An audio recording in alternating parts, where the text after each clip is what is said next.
story for you guys. This movie reviewing. This is a movie that I did not expect to be reviewing this early. But I was kind of looking forward to it, but on the same time, I was kind of on the fence about it. But I figured I'd check it out. I actually, have Amazon Prime, and they were doing this sort of sneak preview to see this movie. So I figured, why the hell not? I give you the review early, and that is none other than Jumanji: Welcome to the Jungle. And what Jumanji: Welcome to the Jungle is essentially about is we center on these four different teenagers, all of different archetypes, and basically one day they all end up getting detention and they find this video game called Jumanji, and they choose avatars and everything, and before they know it, they are now in this jungle, and basically they have to try to get out of there, basically play along and find a way to basically finish the game, and also kind of find a way to get along on their own.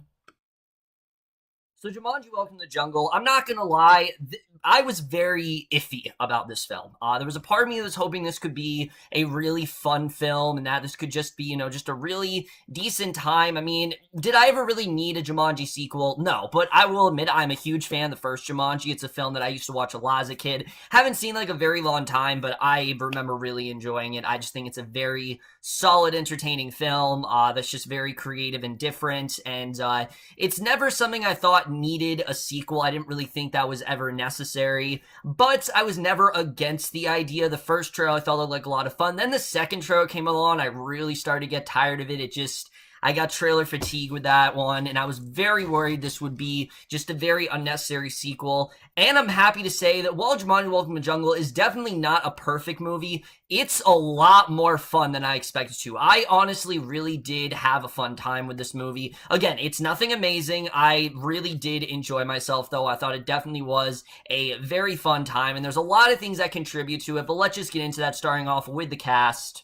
And I'm just going to say right off the bat, if the cast that was in this movie wasn't here, this movie would have been a complete disaster. It would have been. I mean, the cast really sells it here. Every single one of these actors, well, aside from a couple of them, I think really play their parts very well. Dwayne Johnson, let's first talk about him. I really liked him as this character of Dr. Smolder Bravestone, or Spencer. That's the actual person, but, his character is Dr. Smolder Bravestone. He really did a great job here, seeing him transform from his Alex Wolff counterpart, who's very nerdy and someone who is obsessed with video games, and see him kind of apply that to the setting there, and I thought was definitely really good. He has actually a pretty good arc in the film that I honestly really did enjoy, and I like where they went with him. I thought he definitely did a really great job. This is the perfect movie, I think, for Dwayne Johnson to do just these really fun movies like this. He did a really great job here. I really did enjoy his character, and he was definitely a lot of fun to watch.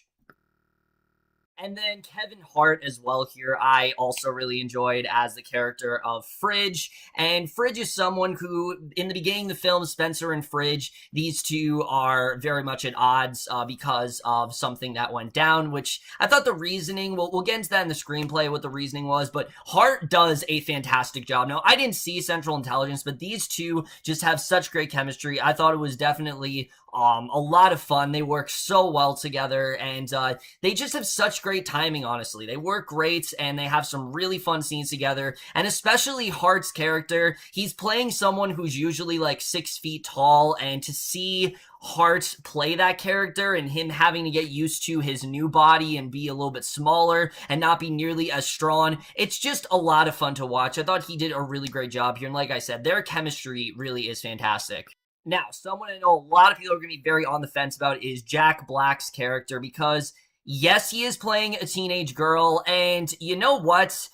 Are there points where it does get a little bit too much and maybe he does overdo it a bit? Yes, but honestly, I bought it. I bought into the fact that he was playing a teenage girl in a grown man's body. It sounds ridiculous, it really does, but Black really does sell it. He does a pretty good job here. He stays fully committed to the role, and I gotta give him props for that. He really did stay committed here. There wasn't a point where it seemed like he was uncomfortable. It seemed like he really did sell the character pretty well, and there's a lot of stuff in here that, yes, is kind of dumb and silly, but because of the acting, he really did do a good job here, and I was definitely very impressed with his character, who I thought was going to be really annoying and get on my nerves very quickly, but he honestly was a lot of fun, and I did like what he did here. However, for me, absolutely a standout of this film is Karen Gillan as Ruby Roundhouse, who I love this character. She was a complete badass. I loved what she did here. Karen Gillan, like I said, I have not been the hugest fan of her in the Guardian series. She's actually probably my least favorite character, Nebula, but she was great here. I loved her character here. She's someone who she's playing, the person she's playing is very outspoken and quiet, but she has to transform into this badass, and she's got a lot of really great scenes in this movie. I think a lot of people are really going to enjoy what you see with Ruby Roundhouse here. I thought she did a really great job, and definitely she was a lot of fun. And the chemistry between these four actors, I thought also was really solid. They all really bounced off each other pretty well. Whether it was, like I said, Johnson's sort of arc that he has where he's the nerd and he's a lot stronger and what he's going through, or the fact that, Black's constant complaining because he is in fact in a teenage girl's body. Just all that stuff worked very well. I thought they all honestly had really great chemistry, and definitely, if it wasn't for their chemistry, I don't think this film, like I said, would be nearly as entertaining and fun as it really is. And then the rest of the cast, who I thought for the most part did a really good job. Nick Jonas isn't in this movie for a while, but when he's in it, he does a really great job as a character of Alex. I can't say too much about him, but he is actually the connective tissue in this film. Like, he's the thing that kind of connects it to the original, and I thought he did a pretty good job here. Bobby Cannavale, similar to Jonas, is not in this movie all that much, but when he's here, he does a decent job, I guess. I mean, he's a good actor. I really liked Rhys Darby as Nigel. He's like their tour guy in the film who's kind of giving them tips, and I thought he did a really good job. He pops in every now and again. I thought he was really good. And then the four actors who played the teenage counterparts, I thought they were all decent. Nothing amazing. Alex Wolff, I thought, was the strongest of the four. I thought he definitely did a good job. Madison Iseman, I didn't think was really all that great, but honestly, the cast here, they do a decent job. No one really, I thought, was outright terrible, and that's something I was definitely very surprised by. So now let's get to the directing and the writing, because that is definitely not one of the film's stronger points, but I will say I do think it works. The directing here by Kasdan is not something I was looking forward to, because, I mean, this is the guy who did things like Sex Tape, and, right off the bat, a lot of people are like, holy shit, Sex Tape, how could this guy have made a good movie? Well, I think the difference here is that this is more of a family-type film, and I think he did a good job with it for the most part. It's just a very fun film. It's not something you need to take too seriously, and I thought the comedy here worked pretty well. I was laughing a lot more than I expected to, and that's something that definitely was quite surprising to me, is how much I really was laughing in this film. And again, it's mainly because of the actors' comedic timing. If the actors weren't in this movie, some of the more lowbrow humor I don't think would have sold as well as it did, but the directing here I thought was honestly really well done. I was definitely impressed by it. The emotional moments, when they're there, they do feel kind of forced. I'm not gonna lie. I do think there were some emotional moments here that did feel a bit forced, but some of them work really well. Some of them I did actually enjoy, and they were very much welcomed in the film. Some of them, like I said, were a bit too cheesy. And the action stuff, there's some great action scenes in this movie, actually, and I definitely really did enjoy it. We'll get more into that with the cinematography, and then the writing in this movie, I definitely was impressed by for the most part. I do have a couple gripes when it comes to the writing, but I will say one of the things I like about this film is that it's not taking itself too seriously. It knows it's silly. It knows it's pretty dumb, and that was something I did enjoy with the screenplay here. But I will say, as good as these actors are, the characters they're playing are not really the most developed, and because of that, it did take me a while to actually get into this story. Spencer, Bethany, Fridge, and Martha, when we see them as teenagers, they're very one note. You kind of know exactly where they're gonna go. Their storylines aren't really all that intriguing, and I kind of wanted a little bit more there. I'm not gonna lie. I kind of want a little bit more from these characters, and I was hoping they did do that, and for some of these characters, they do. They do develop them just a little bit, but I kind of just wanted just a little bit more in there. But like I said, I was overall satisfied. I was having a fun enough time that flaw isn't really that big of a problem, just because of how much fun I was having, which, again, I'm really surprised by. I can't believe I was having as much fun as I did, but like I said, I thought it was honestly a really good time. There are some jokes in here that I do think are a little bit dumb and don't really go as well as they could have, definitely. Also, I'm not entirely sure why they called this movie Jumanji, because it's completely different from the first Jumanji. It's a completely different different tone. It's a completely different setting.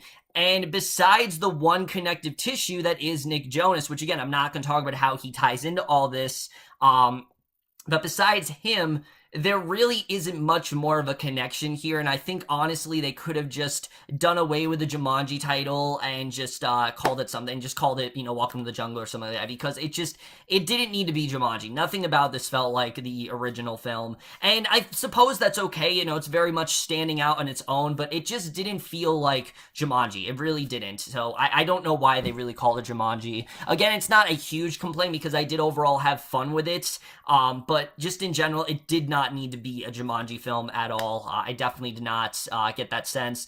But honestly, I was glad about that because I was worried in the first, I'd say 5 minutes that the film was just going to be, fuck board games, video games are the new thing now. Just forget about board games, they're a thing of the past. And I'm glad they didn't do that. There's a quick thing in the beginning, like I said, that made me worried about that. But luckily, they do away with that very quickly, and I was happy that they did that there.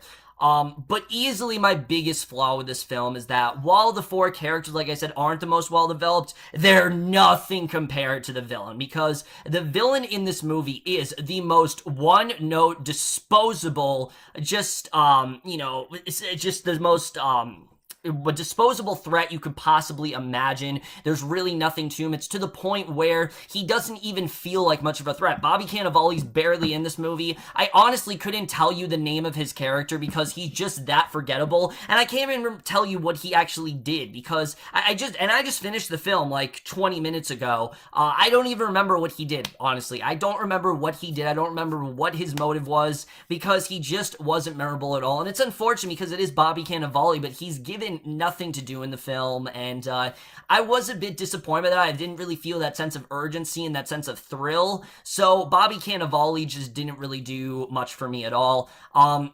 In terms of, like I said, though, the fun I was having, I definitely was having a lot of fun with it. And the cinematography here is surprisingly really good. I thought there actually were some good action sequences, and there were definitely some that I was definitely really into. The film also has this really cool twist when it comes to these bars on their arms. I'm not going to get into it, but what they did I thought was actually pretty clever, and there are many video game type things that they do. And for someone like me who's not a gamer, I actually thought it was really creative what they did, and I thought they actually handled that pretty well. Like, they really do make you feel like you're in a video game, and I mean that in the best way. I'm not saying that it's all like video game violence because, it's not like the video game movies you've seen, but they actually really do make this seem like it's a real game, and I thought that was honestly really cool the way they did that. The score here is kind of whatever, not really much to say about it, and the editing, I will admit there were some scenes that did drag in the middle section, especially concerning this romance, which there is a romance in the film that I did feel was quite forced and was kind of a need. I don't really think they needed to go there. The actors, again, they played their parts well, but I did not really think they needed to go where they did. The movie's almost 2 hours long. I honestly didn't necessarily feel the length. Like, I didn't really feel the 2 hour length at all, except for the first 20 minutes. Other than that, it really did fly by for me. And once, like I said, we got into the jungle and we got into the characters, I had a really great time with it. Also, there is one moment towards the end of the film where they try to have this sort of through line with this one character, and it just came across as really cheesy. I get what they were trying to do, but honestly, it felt really cheesy. It felt really just like they were just trying really hard to tie everything together, and some of it really doesn't work at all. And like I said, the film also is very creative when it comes to the video game approach. For example, as you guys saw in the trailer, each of these characters have their own strengths and weaknesses, and the way they try to employ these strengths and weaknesses into certain situations was honestly really cool. The way they kind of figure out more about themselves and kind of channel this side of themselves that they really didn't have before. I really did enjoy seeing, particularly stuff with Ruby Roundhouse. There was a lot of cool stuff with her and her kind of discovering her powers, and I mean not powers but her strengths and what she can really do. I just thought was really fun to watch, and again really did play into, I think, how creative this film really did end up being, which again very much surprised me. Jumanji Welcome to the Jungle, like I said, it's nothing amazing. It's just a really fun film overall. It's far better than I think it could have been, and it really is because of the actors. If the actors weren't here, I don't think the movie would be nearly as fun. I don't think the movie would be nearly as entertaining, and I don't think I'd walk away saying that I had a much better time with this movie than I expected it to. I don't know what reviews this is going to get. I know this is getting, for the most part, positive reception. It seems like people are actually really enjoying this one, and yeah, I definitely do agree. I think it definitely is a very fun film. It's something that I definitely enjoyed a lot more than I expected to. For me, this is very much on the level of like Happy Death Day and Goosebumps, where I expected them to be fairly bad movies, and I went into it being very surprised at very much what this is. Jumanji Welcome to the Jungle, like I said, is just a very fun, solid film, and I am going to give Jumanji Welcome to the Jungle a B. So over, guys, we're doing Jumanji Welcome to the Jungle. Definitely check this one out, guys, when you can. I honestly would recommend it. I was not expecting to, but like I said, it's a pretty solid watch. It's something that I definitely really did enjoy. Not necessarily for children. There's a little bit more raunchy humor in there than you would expect it, but I do think it definitely is worth a watch. But that's my review. Hope you enjoyed. I'll see you guys in my next video, and we'll see you guys for that. Okay, bye.